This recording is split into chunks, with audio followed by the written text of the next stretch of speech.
the gruesome nature of this crime was just hard to take as a juror.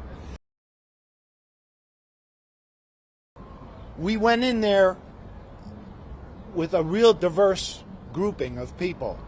First, it was kind of in favor of the death penalty. But then as we talked more and we thought about the victims and we thought about the burden that they will carry for the rest of their lives, we figured another death will not help this matter at all. Better that this defendant know the pain of what living is. One of the things we looked at was the truck.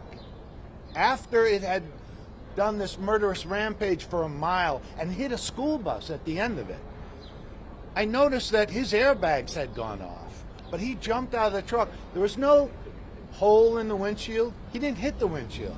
And I thought to myself, real martyrs don't wear seatbelts. And that's an odd thing to think of, but that just struck me. This guy supposedly was trying to kill himself and become a martyr and go to paradise and get all this. But in the end, he was a guy who put on his seatbelt, and killed 8 people and tried to kill 18 more.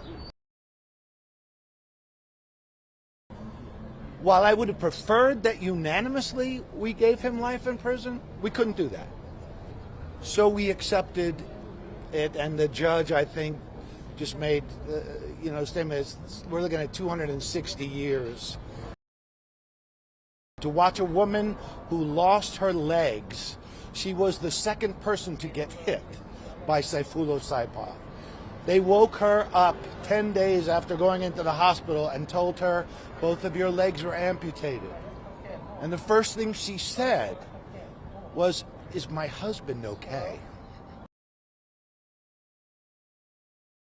Every victim of this person's crime, from the first victim, who is a 31-year-old mother of an infant, a 3-month-old infant and a 3-year-old boy, to the last victim, who was a special needs kid on her school bus, who was severely impaired, cognitively impaired to begin with, and she was put through such trauma.